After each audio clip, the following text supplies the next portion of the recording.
live in this beautiful, I don't even know what day is today. I think it's Tuesday. So I came live today here to talk to you guys about something. I had a great podcast this morning with Jason Greenwood, and we were talking about customer voice, and we're talking about qualitative data. And we just you will have to go and you will have to wait for Jason to drop the episode to see exactly what it is. So I just want to make sure I'm live first. So I think I am.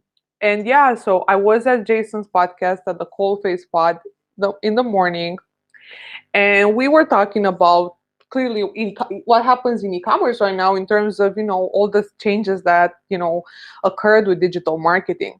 So we ended up talking about NPS today, the Net Promoter Score, and a lot of people misuse or misinterpret how you could use the Net Promoter Score to collect and measure customer data and customer voice and voice of customers, whatever you want to call it.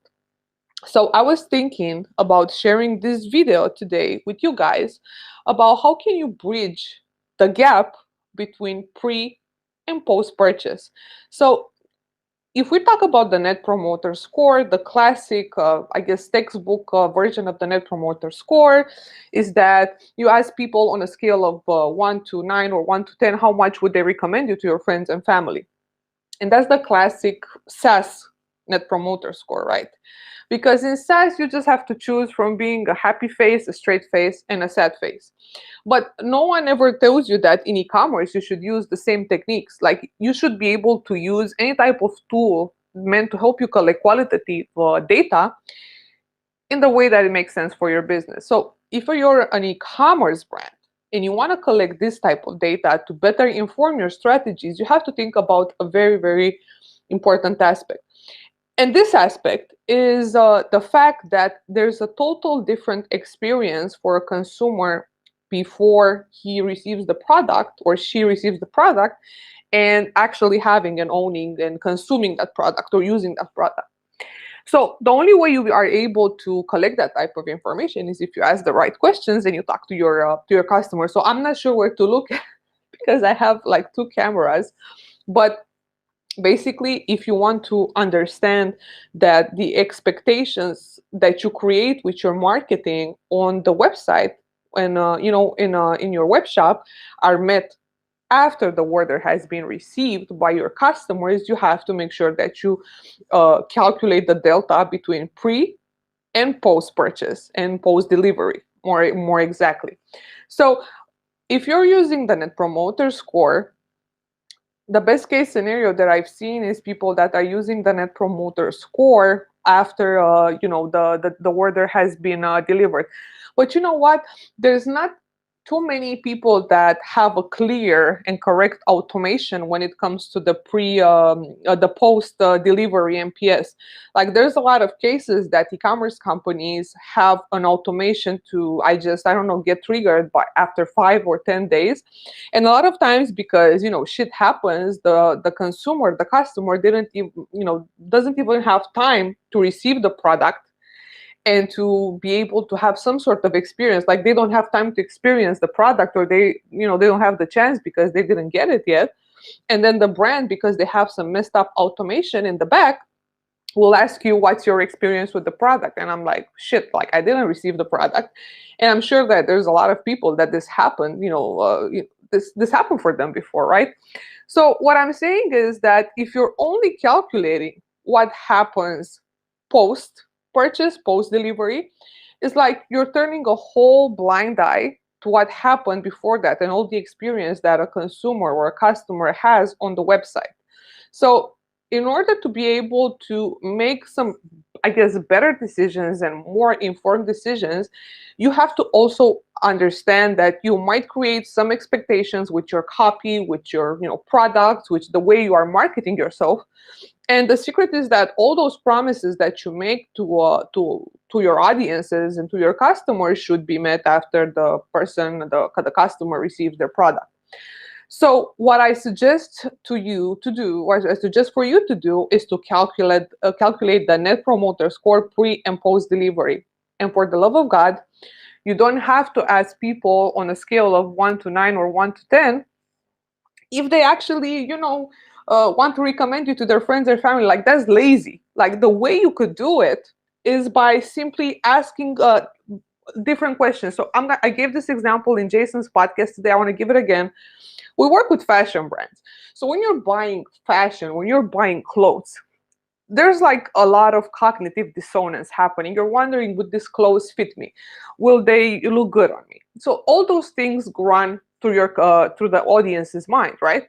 So what I advise you guys to do is use the thank you page to eliminate that cognitive dissonance and that regret and all the bad feelings that people might have associated with that purchase by asking them the pre-purchase NPS question that I use, which is, how confident are you that the clothes you chose or the outfit or the jeans, like, you have to have some sort of automation that uses the product, right, attribute, that they're going to fit you. And you can ask them, instead of scaling to, from 1 to 9 or 1 to 10, how much would they recommend you, ask them to scale how confident they are that the clothes that they bought from you are going to fit.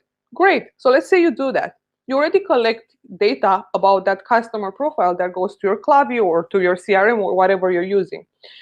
After the order has been delivered, you can ask them a very good following question, which is, how did the product fit? How did the outfit fit? Was it okay? So this way, asking questions like this, you can bridge this gap and understand that the expectations that you create are either met or not. You can also ask if the person, was satisfied with the product. Like, you can ask them in the beginning, like, how excited are you to get the product? And they're gonna say, yeah, I'm excited. But then after they receive the product, they can continue being excited or not. So if they're not excited or if they're not happy with the product, it means you have a product problem.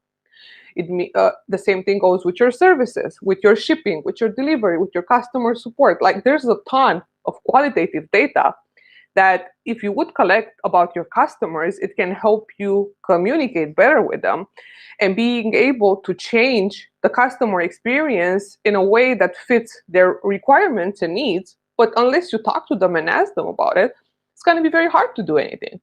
So the way I see NPS in the e-commerce concoction, in the e-commerce industry, is not as people are using it in SaaS.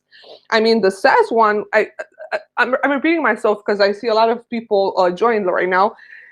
I'm not sure if this actually, if this restream works, but the e-commerce industry is very different than the SaaS industry. Like, in SaaS, it's so easy to say, yeah, be happy, be straight-faced, be mad, and you can ask that basic question.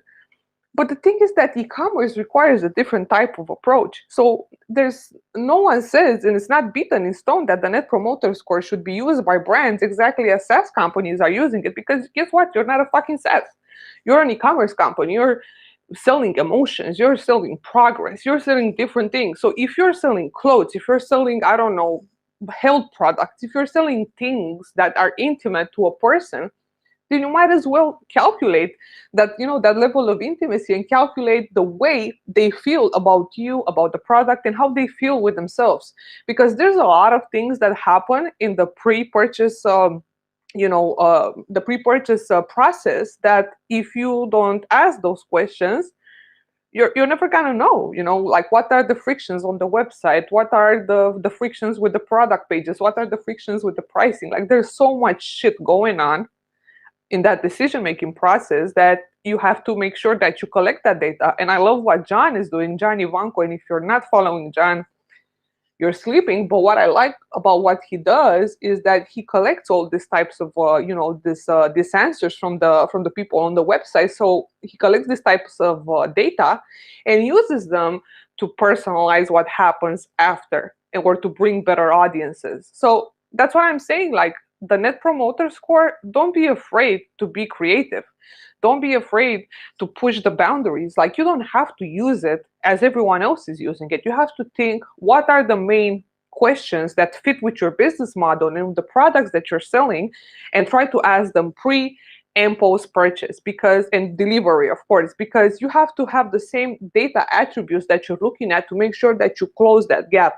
Most of the brands, again, If they do, the net promoter score is only going to be post purchase. And guess what? You're blinded to all the shit that happened before that. And yeah, first party data is great.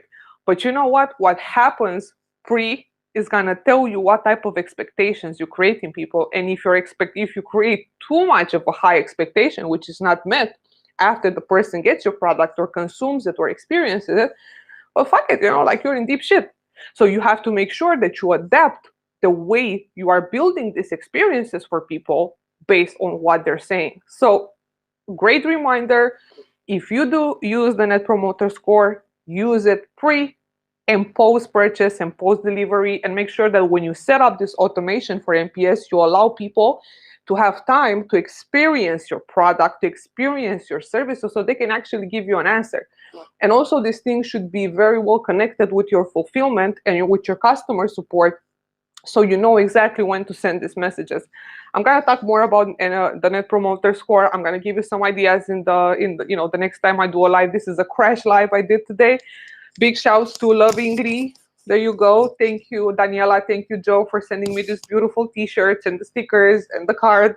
I just got them from the post office. Check these guys at loveingrid.com. They have the best quiz I've ever seen in my life, and these guys know how to collect that zero party data. So yeah, I mean, this is it.